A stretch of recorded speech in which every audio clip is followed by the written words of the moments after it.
બનાસકાંઠાના મુડેઠા ગામમાં રાધુજી અને માધુજી નામના બે બળવાન દરબારો રહેતા હતા. એમને હીરુ અને નીરુ નામ દીકરીઓના લગ્ન નક્કી થયા ત્યારે દરબારોએ નક્કી કર્યું કે કરિયાવરમાં ગાયો નહીં પણ સૌથી રૂપાળી સાંઢો જ આપવી છે. તેમણે રબારીઓને પૂછ્યું. રબારીઓએ વિચાર્યું કે કોઈ ગરીબને આ દરબારો લૂંટી લેશે એટલે તેમણે ચંદ્રુમાણાના વીરાવસાનું નામ આપ્યું.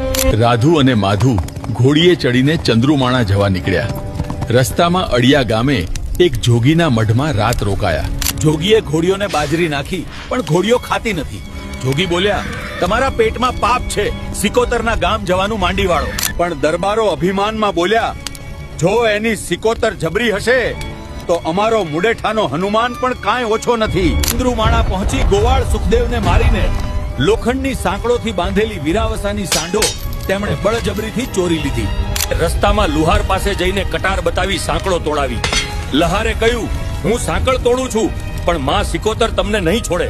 ઘાયલ ગોવાળ સુખદેવ રડતો રડતો રતનબા પાસે ગયો. રતનબાએ દુઃખી થઈને માં સિકોતરને પોકાર કર્યો કે મધરાતે સિકોતરે સ્વપ્નમાં આવી કહ્યું, નિરાંતે જમો, હું મુડેઠા જાઉં છું. મારી સાંઢો લીધા વગર હવે હું પાછી નહીં આવું. માં સિકોતર એક ડોશીનું રૂપ લઈ રાધુ માધુની પાછળ મુડેઠા પહોંચ્યા.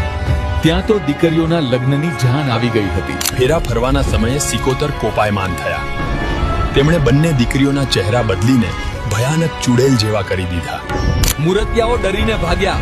અહીં તો ભૂતળા ફરે છે, અમારે પરણવું નથી. આમ આખી જાન રિસાઈને પાછી વળી ગઈ. માં સિકોતરે ગામના પાદરે જાનના ગાળા રોકી દીધા અને પૈડા જમીનમાં ખૂપાવી દીધા. કોઈ આગળ વધી શક્યું નહીં. ત્યારે માતાજી પ્રગટ થઈ બોલ્યા, આ તો વીરાવસાની સિકોતરનો કોપ છે. રાધુ માધુ મારી સાંઢો ચોરી લાવ્યા છે. દરબારો થર થર ધ્રુજવા લાગ્યા. દીકરીઓમાં માતાજી ધૂણવા લાગ્યા. મારી સાંઢો પાછી આપો તો જ દીકરીઓ સાજી થશે. રાધુ માધુએ ભૂલ સ્વીકારી, સામૈયા કર્યા અને વાજતે ગાજતે વીરાવસાની બધી સાંઢો પાછી આપી દીધી. માતાજીએ દીકરીઓને ફરી રૂપાળી કરી દીધી અને લગ્ન થયા.